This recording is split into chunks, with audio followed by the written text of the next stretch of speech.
मेरे प्रिय छात्रों, कैसे हैं? आज हम आपको लेके आए हैं बहुत ही बेसिक कॉन्सेप्ट इम्पॉर्टेंट है जो कि मैथमेटिक्स में और आपके 6 to 8 पेट और टेट एग्जामिनेशन के लिए बहुत ही इम्पॉर्टेंट है।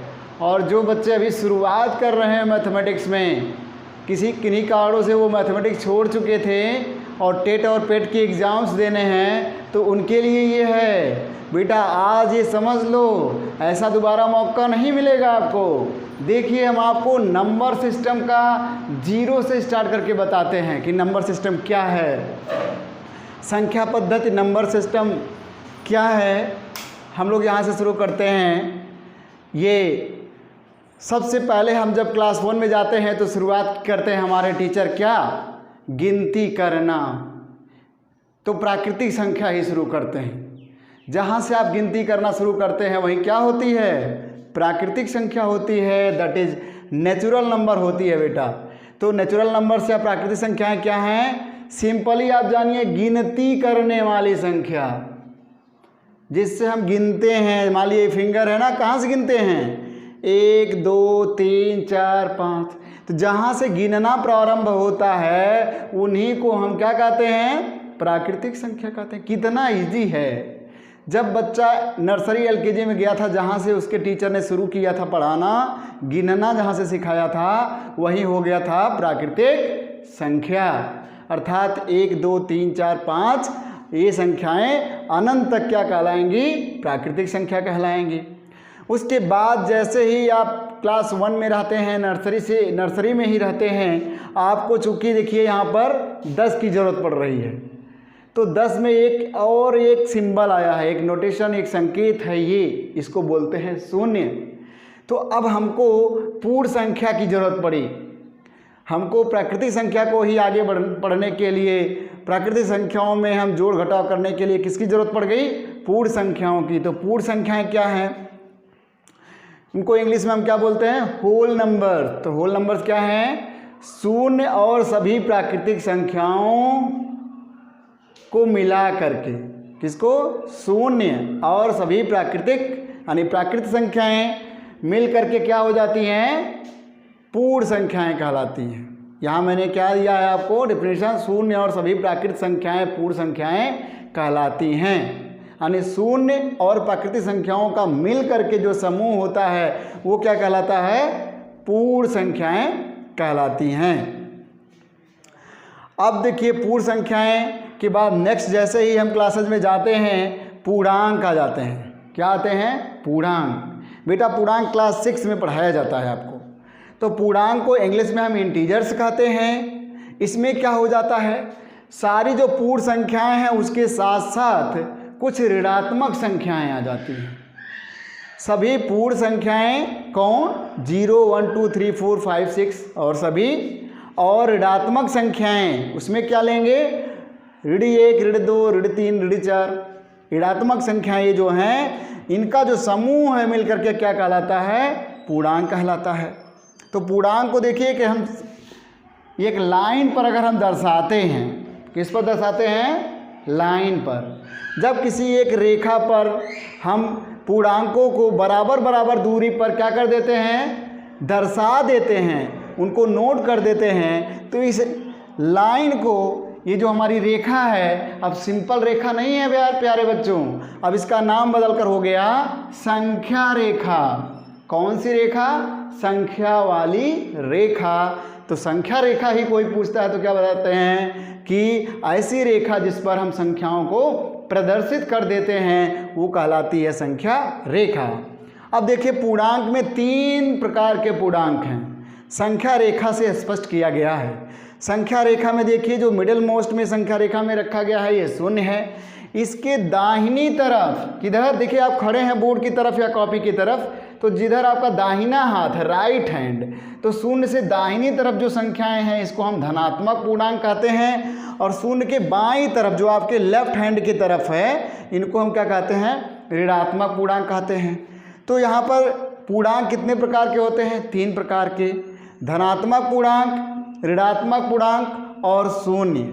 ये सबसे इम्पोर्टेंट क्वेश्चन इस पर हो जाता है कि शून्य क्या है। ऑप्शन में रहेगा धनात्मक पूर्णांक, ऋणात्मक पूर्णांक, इसमें से कोई नहीं, तो उसमें से क्या हो जाएगा, उसमें से कोई नहीं। शून्य न तो धनात्मक पूर्णांक में गिना जाता है और न ही ऋणात्मक पूर्णांक में गिना जाता है। अब देखिए आगे जैसे ही बढ़ते हैं तो नई संख्याएं आती हैं, परिमेय संख्याएं। कौन सी संख्याएं? परिमेय। इंग्लिश में बोलते हैं हम लोग उनको रेशनल नंबर्स। क्या बोलते हैं? Rational numbers. अब ये देखिए ये कौन सी नंबर्स हो गई? वे संख्याएं जिनको हम अंश और हर के रूप में लिख सकते हैं। वे संख्याएं जिनको अंश और हर के रूप में यानी P/Q, P/Q के रूप में लिख सकते हैं, जहां पर उसका हर जीरो ना हो। हर जीरो होगा तो वो परिभाषित नहीं होगा, कोई संख्या नहीं कहलाएगी। तो वे संख्याएं जो P/Q के रूप में लिखी जा सके हों, एक्सप्रेस की जा सकती हों, उनको हम क्या बोलते हैं? परिमेय संख्याएं बोलते हैं। अब परिमेय संख्याओं में कौन कौन संख्याएं आ जाएंगी? सभी पूर्णांक परिमेय संख्या में आ जाएंगे। और जब पूर्णांक परिमेय संख्या में आ जाएंगे तो इनके पीछे जितनी संख्याएं थी, कौन? प्राकृतिक संख्याएं, पूर्ण संख्याएं, ये सारी इसी में आ जाती हैं पूर्णांक में। तो सारी प्राकृतिक संख्याएं, पूर्ण संख्याएं पूर्णांक में हैं और पूर्णांक सारे किस में आ जाते हैं? परिमेय में आ जाते हैं। तो जितनी भी यहाँ संख्याएं 1, 2, 3 यानी प्राकृतिक संख्याएं, पूर्ण संख्याएं और पूर्णांक पढ़ें, सारी की सारी क्या है? परिमेय हैं। वो हैं क्यों परिमेय? जैसे मान लिया 0 है तो 0 को हम लिख सकते हैं 0/1 या 0/2 भी लिख सकते हैं, तो अंश हर में लिख सकते हैं। +1 को लिख सकते हैं आप +1/1 लिख सकते हैं, और +2 को लिख सकते हैं +2/1 लिख सकते हैं। तो इसको भी अंश और हर में हम लिख सकते हैं। और ये परिभाषा कहता है जब अंश और हर में आप लिख सकते हैं, बस उसमें शर्त है कि हर जीरो नहीं होना चाहिए। तो जब सभी पूर्णांकों को हम अंश और हर में लिख ही सकते हैं तो क्या हो जाएंगे? परिमेय संख्या हो जाएंगी। उसके बाद ये भिन्न संख्याएं, आप भिन्न भी पढ़ते हैं, 1/2, 3/4, 3/5, 1/7, 2.5, इस तरह से बहुत सारी जितनी फ्रैक्शनल नंबर्स होती हैं, यानी जिसे भिन्न हिंदी में कहते हैं, वो सारी संख्याएं तो पहले से ही अंश और हर में हैं। जब अंश और हर में है तो P/Q के फॉर्म में है, तो परिमेय संख्या हो ही गई। आगे आता है शांत दशमलव। शांत दशमलव को आप देखते हैं कि आपको कक्षा 5 में पढ़ाया जाता है कि भिन्नों में बदल दिया जाता है। तो जब हम शांत दशमलव को भिन्न में बदल सकते हैं तो अंश और हर मिल ही जाएगा। तो शांत दशमलव जितने होते हैं वो क्या कहलाते हैं? परिमेय संख्या। अब शांत दशमलव किसे कहते हैं? शांत दशमलव का मतलब दशमलव के बाद के जो अंक हैं वो निश्चित हैं, उसके बाद आगे और कोई नहीं है। जैसे दशमलव के बाद यहाँ एक ही अंक है 5, तो ये शांत हो गया। दशमलव के बाद यहाँ 2 अंक हैं तो ये शांत हो गया। तो शांत दशमलव जो है ऑलरेडी हम फ्रैक्शनल फॉर्म में, भिन्न फॉर्म में लिख सकते हैं, तो परिमेय संख्या हो ही गई। इसे स्क्रीनशॉट लें और आगे बढ़ते हैं। अभी परिमेय संख्याओं में और भी प्रकार की परिमेय संख्याएं हैं, स्क्रीनशॉट लेंगे ताकि इसे हम मिटाएं। तो हमारे बच्चे जो पेट एग्ज़ाम देना चाहते हैं और टेट देना चाहते हैं, आप अगर आर्ट्स ग्रुप के हैं तो आपको शुरुआत से करना है, और ये वीडियो आप ही के लिए है। और ये पढ़ने से आपका बेसिक कॉन्सेप्ट इतना स्ट्रॉन्ग हो जाएगा कि कोई भी चैप्टर आप पढ़ेंगे तो कोई भी डिफ़िकल्टी नहीं होगी। तो अब मैं इरेज करता हूँ, स्क्रीनशॉट ले लिए होंगे, आगे बढ़ते हैं। और वीडियोज़ को आप कई बार देखें ताकि क्लियर हो जाए। अब हम नंबर सिस्टम में परिमेय संख्याओं को और विस्तारित करते हैं। अभी आपको बताया गया कि शांत दशमलव जो होते हैं वो क्या होते हैं? परिमेय होते हैं। और शांत दशमलव के बाद अशांत दशमलव भी आते हैं। अशांत दशमलव देखिए कैसा है, चौथा नंबर। अशांत व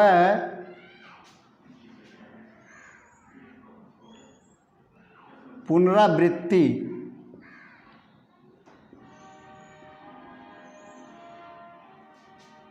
वाले दशमलव, पुनरावृत्त दशमलव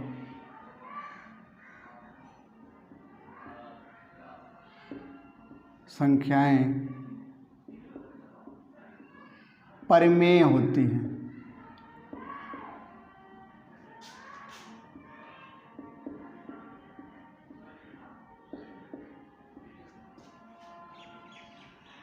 पुनरावृत्ति का मतलब जानते ही होंगे आप, जिसकी रिपीटिशन हो, बार बार आ रही हो। जैसे बेटा देखिए 0.1 बार बार ये आ रहा है, यानी ये रुक नहीं रहा है। तो ये क्या होगा, ये आपका परिमेय होगा। इसका वैल्यू देखिए 1/9 होगा। मैं यहाँ से आपको 1/9 समझा दिया। आप 1/9 को भाग दे करके ज़रा देखिए ध्यान से। अगर 9 से डिवाइड करते हैं, दशमलव लगाते हैं, तो यहाँ 0 नंबर लाते हैं। क्या लाते हैं? 0। फिर 9 1 जा 9। जब इसे घटाते हैं फिर 1 आता है, फिर एक 0 बढ़ाते हैं, फिर 9 1 जा 9। फिर घटाते हैं, 1 आता है, फिर 0 बढ़ाएंगे, फिर 9 1 जा 9। तो ये 1 आता जा रहा है, बार बार ये ख़त्म कहीं नहीं हो रहा है, यानी इसे अशांत दशमलव कहेंगे। जब भाग देने पर डिजिट्स यहाँ फिक्स रहती हैं, निश्चित रहती हैं, तो शांत हो जाता है दशमलव के बाद। लेकिन दशमलव के बाद यहाँ पर रुक नहीं रहा है, वो भाग होता जाएगा। क्या हो जाएगा? अशांत दशमलव, जो जिनकी पुनरावृत्ति हो रही होती है उसमें, तो वो क्या होता है? परिमेय संख्या होता है, क्योंकि ये किस फॉर्म का हो गया? P/Q फॉर्म का हो गया। अब देखिए बेटा एकदम शॉर्टकट समझिए, 0.222 ऐसे करके आ रहा है। एक शॉर्ट नोटेशन है, इसको 0.2 का बार भी कहा जाता है। जब कहीं ऐसे एक डिजिट यानी एक अंक के ऊपर बार यानी एक लाइन खींची गई है, तो समझना कि ये बार बार आ रही है आगे। और कितनी बार आ रही है? अनंत बार आ रही है, उसका कोई निश्चित नहीं है। तो ये अनंत बार आ रही है, तो इसका मान होता है 2/9। इससे सीखिए, एक बार आ रहा है तो 1/9, 2 बार आ रहा है 2/9, फिर इसी तरह से 3 बार आ रहा है, इसको हम 0.3 बार तो लिख सकते हैं, इसका वैल्यू हो जाएगा 3/9। आप बताएं, अगर हम 0.4 को बार कर रहे हैं तो बेटा क्या हो जाएगा? फटाफट जवाब दीजिए, कमेंट में दीजिए, क्या हो जाएगा? 4/9। देखिए इससे आप सीख रहे हैं, दशमलव को बदल रहे हैं, किसमें? भिन्नों में बदल रहे हैं। और ये कौन से हैं? अशांत और पुनरावृत्ति वाले जो दशमलव संख्याएं हैं वो क्या हैं? परिमेय संख्याएं हैं, P/Q में लिख रहे हैं। थोड़ा सा इसमें परिवर्तन करेंगे। अगर 1.222 अगर बार आता, तब आप समझे दशमलव के पहले 0 नहीं होगा, तब क्या करेंगे? घबराना नहीं यार, इसको एकदम देखिए। इसको आप लिख सकते हैं 1 + 0.222 एंड सो ऑन। घबराने की जरूरत नहीं है। ये हो गया 1 धन, इसका तो बता ही दिया है आपको। क्या बता दिया? 2/9 हो जाएगा, 2/9 हो जाएगा। अब इसको जोड़ लो ना, क्या दिक्कत है? 9 एकम 9 2 11, 11/9 हो गया। 11/9 को आप बदल के देखिए, भाग दे के वही आएगा। क्या आएगा? 1.222 आएगा। एकदम घबराना ही नहीं है। पेट में तो आपको गणित में तो टॉप पे रहना है। आपके 20 क्वेश्चन हैं तो 20 ही लाना है, 19 के बारे में सोचना ही नहीं है। अब देखिए 2.3333 आएगा। क्या बात है, डरने की ज़रूरत नहीं। क्या लिखेंगे? 2 + 0.333 एंड सो ऑन। इसको क्या लिखेंगे? 2 प्लस, इसको क्या लिख सकते हैं? आपको पहले ही बताया है, 0 पॉइंट के बाद अगर रिपीटिशन हो रही है तो जो नंबर रिपीट कर रही है उसी को 9 से डिवाइड कर दो जी। क्या दिक्कत है? 9 दूना 18, 3 21, इसको गुणा करके प्लस कर दो, आ गया उत्तर P/Q में हो गया। इससे हटकर क्या आ सकता है मैं अभी बताता हूँ। अगर कहीं आपको 1.232323 बार आ रहा है, 23 ऐसे आया है। कभी कभी आपको लिखेगा 1.23 पर बार। जो बार आता है 23 बार आता है, तो यहाँ पर अशांत और पुनरावृत्ति वाला दशमलव हो जाता है। अब यहाँ पर अभी सिंगल डिजिट हो रही थी तो 9 से डिवाइड कर दिया। यहाँ डबल डिजिट हो रही है बेटा, एकदम डरने की ज़रूरत ही नहीं है। जब डबल डिजिट आएगा तो 9 आ जाएगा। क्या आ जाएगा? 9 आ जाएगा। वहाँ पर सिंगल 9 है, यहाँ 9 है। फिर इसको इसमें हम क्या करेंगे? गुणा कर देंगे।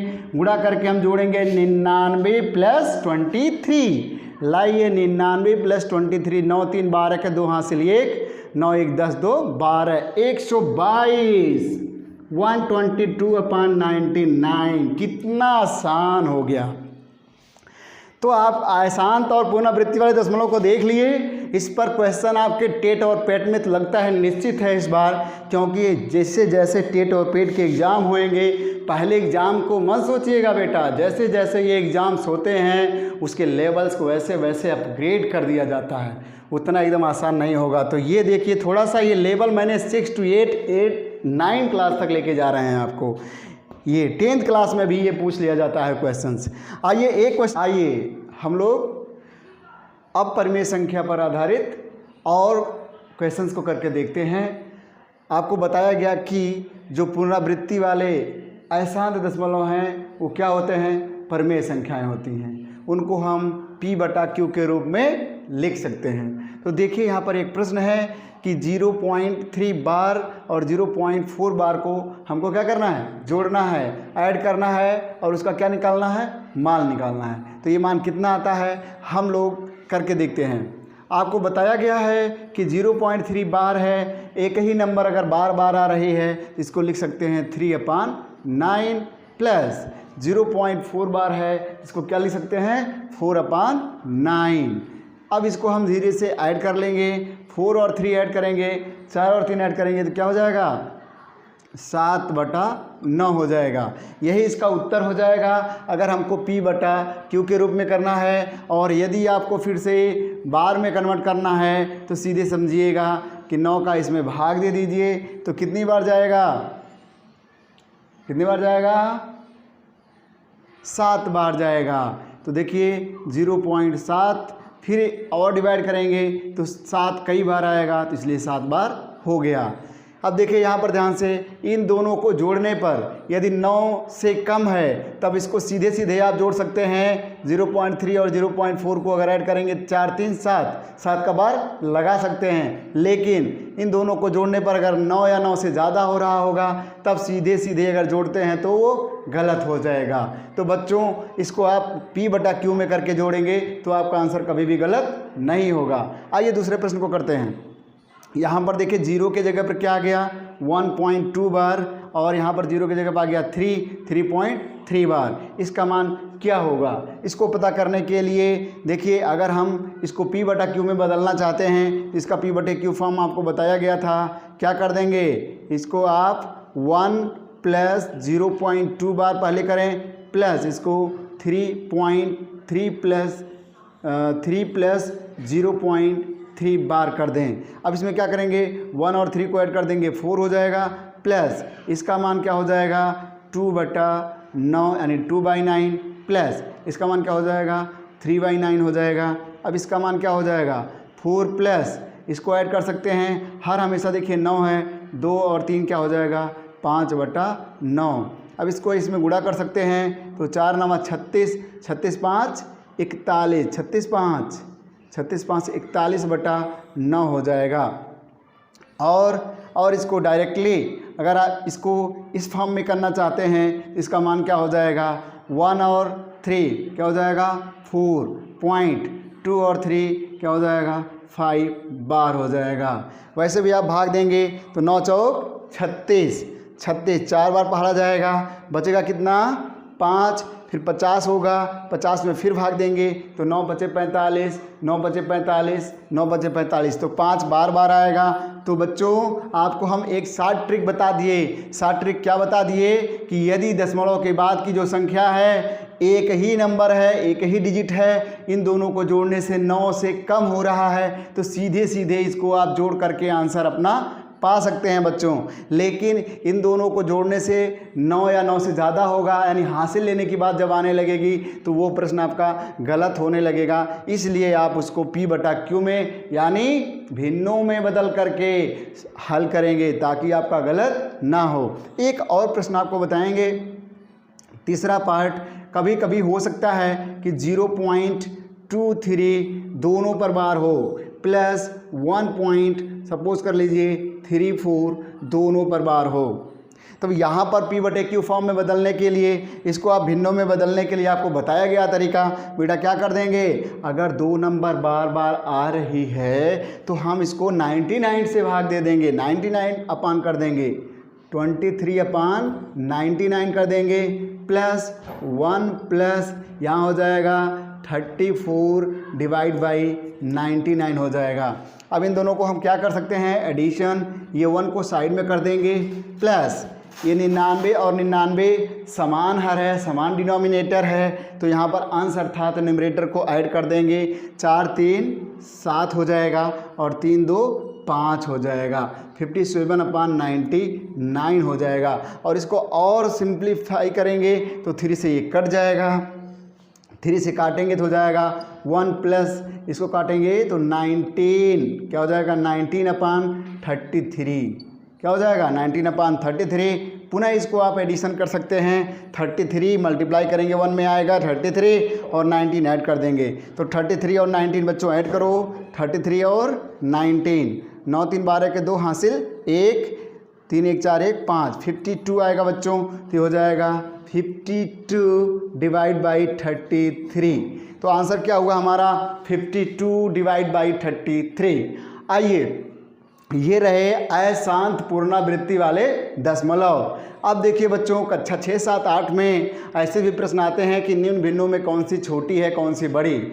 ये तो पेट एग्जाम के लिए भी इम्पॉर्टेंट है, ये भी आपके टेट और पेट के लिए, अगर आप प्राथमिक लेवल के टेट की परीक्षा दे रहे हैं तो ये प्रश्नों को ज़रूर पढ़ें, इसमें से ज़रूर प्रश्न पूछा जाएगा। क्योंकि आप टीचर बनने वाले हैं किसमें, जूनियर हाई स्कूल में या प्राथमिक में, तो प्राथमिक के क्वेश्चन ज़्यादा उठाए जाते हैं। जैसे छोटी या बड़ी भिन्न कौन सी है, छोटी या बड़ी परिमेय संख्या इसमें से कौन सी है, तो यहाँ दोनों पॉजिटिव है, दोनों धनात्मक है, तो इसमें हमको तुलना करना है कि कौन छोटा है कौन बड़ा है। बच्चों, इसको कई तरीक़ों से हल किया जा सकता है। मैं बताऊं कि सबसे आसान विधि इसका, अगर आप हल करना चाहते हैं, इसको सॉल्व करना चाहते हैं, तो क्या करेंगे आप, इसको इसमें मल्टीप्लाई कर देंगे, 3/20 एंड 5/18। ये आपका प्रश्न है बच्चों, यहाँ इसको मल्टीप्लाई कर दो, इसको यहाँ मल्टीप्लाई कर दो, तो अपने आप इसको मल्टीप्लाई यहाँ करना तो यही उत्तर में लिखना, इसको यहाँ भेज रहे हो तो यहाँ लिखना। 18 3 क्या हो जाएगा बेटा 54 हो जाएगा, 20 5 क्या हो जाएगा बेटा 100 हो जाएगा। तो कौन सा बड़ा आ रहा है, ये नंबर बड़ा आ रहा है, अर्थात दूसरा हमारा बड़ी संख्या है। अतः आप लिखेंगे कि कौन सी भिन्न बड़ी है। अतः आपको पता चला कि 54 उसमें क्या है, छोटी है, और 100 क्या है, बड़ी है। तो 54 किस साइड में आया है, 3/20 की तरफ आया है, तो आप कहेंगे कि हमारा 3/20 है, 3/20 है, वो लेस है किससे, 5/18 से। तो कितनी आसानी से कर ले रहे हैं प्यारे बच्चों। इसी तरह से इस प्रश्न को आइए हल करते हैं, आप खुद इसे प्रैक्टिस करके देखें। इस प्रश्न में क्या करेंगे, आप इसको सॉल्व करना चाह रहे होंगे तो क्या करेंगे आप, 7/15 और 3/10। आपके पास बहुत कम समय होगा टेट एग्जाम में, इसलिए फास्ट कैलकुलेशन करेंगे। इसको यहाँ पर मल्टीप्लाई कर देंगे तो क्या हो जाएगा बेटा 70, इसको यहाँ मल्टीप्लाई करेंगे और इसको यहाँ मल्टीप्लाई करेंगे तो क्या मिलेगा, यहाँ 70 मिलेगा और इधर क्या मिलेगा 45 मिलेगा। कौन बड़ा आया इस बार, इधर का बड़ा आ गया, अर्थात ये वाला भिन्न हमारा बड़ा होगा। हाँ, ध्यान रखें कि डिनोमिनेटर को जहाँ भेज रहे हैं इसको आप राइट साइड, इधर दाहिनी तरफ भेज रहे हैं तो यहाँ लिखेंगे, इसको बाईं तरफ भेज रहे हैं तो बाईं तरफ लिखेंगे। इस बार बाईं तरफ का बड़ा हो गया, अतः आपका आंसर यहाँ क्लियर हो गया है कि 7/15 जो होगा वो बड़ा हो जाएगा 3/10 से। क्लियर हो गया बच्चों। 6 7 8 में भी ये प्रश्न पूछे जाते हैं कि कौन सा भिन्न बड़ा है, तो एकदम आपको ये इजीएस्ट सबसे आसान विधि बताई गई है, सीधे क्रॉस मल्टीप्लिकेशन, यानी इसको तिर्यक गुणा कर दीजिए, इसको इधर गुणा कर दीजिए, इसको यहाँ गुणा कर दीजिए। जिधर की नंबर बड़ी आएगी समझिए उस साइड का भिन्न अर्थात फ्रैक्शन आपका बड़ा होगा, जिधर छोटा आएगा वैल्यू वहाँ पर वो भिन्न छोटा हो जाएगा। तो ये हम छोटे और बड़े का प्रश्न कर लिए हैं, सबसे आसान विधि से किए हैं। इसके अन्य भी विधियां हैं वो भी बताई जाएंगी आपको, लेकिन बेटा यहाँ सीखो, यहाँ डायरेक्ट तुरंत आंसर आपको मिल रहे हैं। आइए देखिए, जब 1 से 2 से ज़्यादा भिन्न हो जाएंगे तो वहाँ पर पूछता है आरोही क्रम में व्यवस्थित कीजिए या अवरोही क्रम में व्यवस्थित कीजिए, अर्थात उसमें भी पूछा जा सकता है सबसे छोटा कौन सा है और सबसे बड़ा कौन सा है। तो यहाँ पर हम पता करते हैं, तीसरे प्रश्न के पहले वाले पार्ट में कहा गया कि इसको आरोही क्रम में लिखिए। आरोही का मतलब क्या हुआ, इंक्रीजिंग ऑर्डर, बढ़ते हुए क्रम में करेंगे। तो बढ़ते हुए क्रम में करने के लिए हमको यहाँ पर 3 संख्याएं दी गई हैं, 3/10, 5/12 और 7/15। इसको करने के लिए हमको इन सभी हरों को समान करना होगा। पहली विधि, सबसे आसान विधि जो आपको जूनियर कक्षाओं में पढ़ा दी जाती हैं, हरों को समान करना। हरों को समान कैसे किया जाता है? सारे हरों का क्या लेते हैं हम? लौसा लेते हैं बच्चों।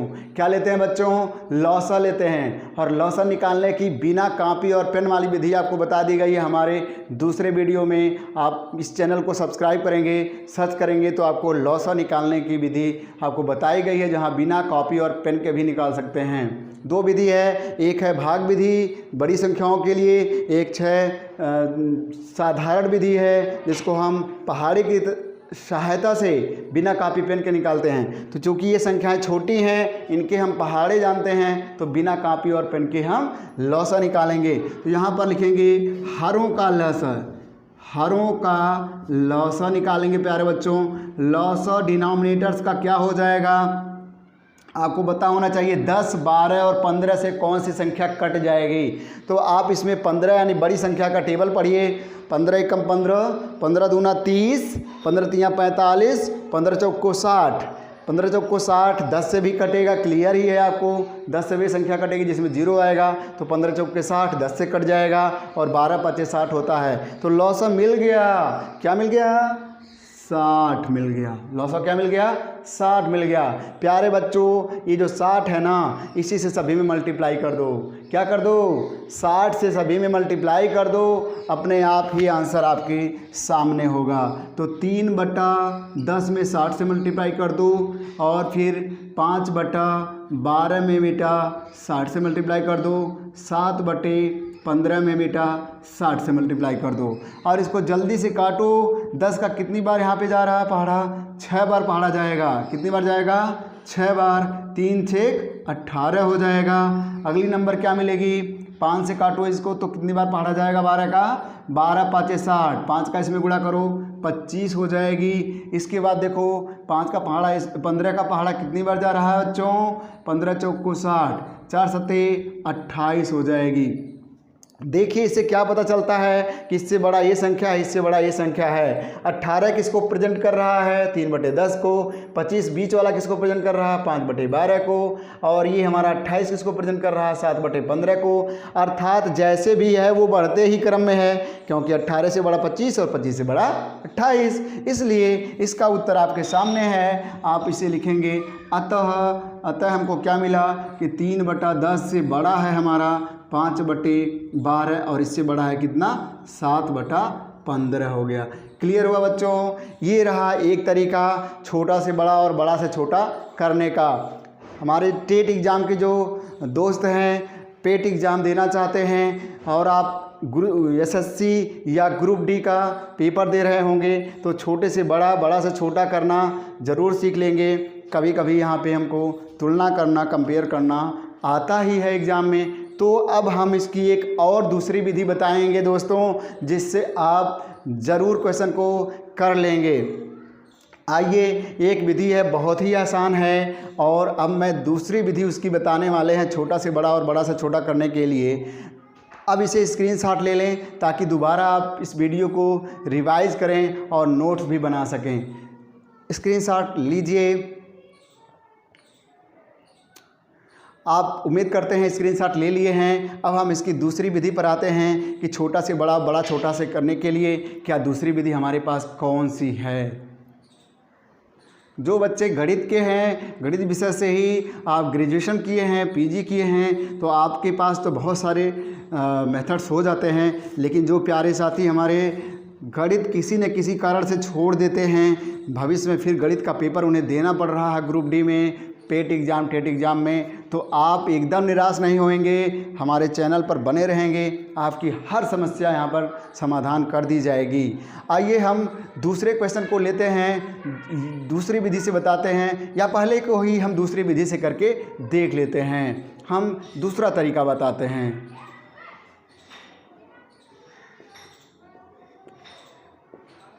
पहला है हरों को समान करना। बेटा जब हम इनको ऐड करते हैं, कभी कभी जोड़ते घटाते हैं, तब भी हरों को समान कर लेते हैं। अब हम यहाँ पे आ रहे हैं दूसरी विधि कैसे की जाएगी आपको मैं बताना चाह रहा हूँ। दूसरी विधि, मान लिया हम उसी क्वेश्चन को लेते हैं 3/10, 5/12 और 7/15 को। तो बेटा इसमें करना क्या है आपको, इसको दशमलव में फटाफट बदल लेना है, अर्थात इसको भाग कर दीजिए। कितना भी कठिन क्वेश्चन आया है इसको भाग कर दीजिए। जब इसको भाग कर देंगे तो इसका मान निकाल लीजिए अलग अलग। तो इसका मान आपको निकलेगा 10 से भाग देंगे तो 0.3 आएगा। भाग देने आता है ना, जैसे 3 में 10 से भाग दीजिए, नहीं जा रहा, दशमलव लगा के 0 बढ़ाइए, 10 तियाएँ 30 हो गया। एक कटा 0.3 आंसर आ चुका है। यहाँ 5/12 है, तो आपको करना क्या है, 5 में 12 से भाग दे दीजिए। हाँ समझ आ रहा है ना, 5 में 12 से भाग नहीं जा रहा है, आप दशमलव लगाते हो, एक 0 बढ़ा लेते हो। 12 का पहाड़ा पढ़िए, 12 चौक 48, 12 चौक 48, फिर 2 आएगा, अपने आप 0 बढ़ेगा, 12 एक कम 12 हो जाएगा। अब यहाँ पर फिर क्या मिला, 8 छोड़ दीजिए, 0.41 लिख दीजिए। 0 यहाँ चूँकि दशमलव के 1 स्थान है, यहाँ दशमलव के 2 स्थान, हमारा काफ़ी हो गया है। यहीं पर छोड़िए और आगे आ रहा है, छोड़ा जाए, लगभग इतना हो गया।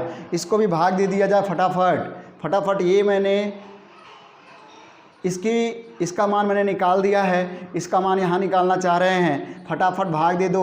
7 में 15 से जल्दी से बच्चों भाग दो, दशमलव लगाओ, 0 करो, 15 का पहाड़ा पढ़ दो। 15 चौके 60, 15 चौके बच्चों क्या हो जाएगा, 60। इसको घटा दो बच्चों, कितना आ जाएगा बच्चों, 10। एक 0 अपने आप आएगा बच्चों, तो एक 0 आया, 15 का पहाड़ा पढ़िए, 15 छक्का 90, क्या हो जाएगा बच्चों, 90। इसको घटाया तो फिर आएगा 10, यानी अब दशमलव के 2 स्थान मिल गए, यहाँ दशमलव के 2 स्थान हैं, फटाफट बच्चों रख दो, दशमलव के 2 स्थान रख दो, और अभी कुछ आने वाला है उसे छोड़ दो। इतने से हम तुलना कर सकते हैं बच्चों। क्या इसमें देखिए कौन बड़ा कौन छोटा है, सबसे बड़ा ये आ रहा है, चूँकि 0.46 है, 0.41 है, 0.3 है। प्यारे बच्चों जल्दी से डिवीजन करना है, आपको केवल दशमलव के 1 या 2 ही स्थान तक करना है, इसलिए घबराने की ज़रूरत नहीं है, आपको फटाफट कर लेने की ज़रूरत है। ये विधि आप जानते हो। तो अब क्या हुआ कि हम तुरंत यहाँ पर फटाफट पता कर सकते हैं कौन बड़ा है कौन छोटा है। अतः हमको पता चल गया है कि सबसे छोटा यही है, तो 3/10 हो गया। इससे बड़ा हमारा ये है, तो यहाँ पर हो जाएगा 5/12। इससे बड़ा हमारा ये मान है, तो यहाँ पर हो जाएगा 7/15 हो जाएगा। प्यारे बच्चों ये हो गया सबसे छोटा और ये हो गया सबसे बड़ा। समझ आया बच्चों ना। 2 विधियाँ आपके पास है, एक विधि यहाँ है हरों को समान करना, एक है फटाफट दशमलव में बदल लेना। तो प्यारे बच्चों इस तरह से अन्य कभी भी आता है भिन्नों को छोटा से बड़ा, बड़ा से छोटा, सबसे छोटा सबसे बड़ा परिमेय संख्या पता करने के लिए फटाफट करो, कोई दिक्कत नहीं है। भिन्नों का जोड़ आपको घटाना पढ़ा दिया गया है, यहाँ भिन्नों की तुलना करना, परिमेय संख्याओं की तुलना करना सिखाया गया बेटा, और उसके 2 विधियाँ बताई गई हैं। यहाँ पर भी ये विधि लागू हो जाएगी, दशमलव में बदलते ही यहाँ पर भी ये विधि लागू हो जाएगी। तो ठीक लगा तो सब्सक्राइब करें मेरे चैनल को, अन्य दोस्तों को भी आप शेयर करके इसको लाभ पहुँचाइए।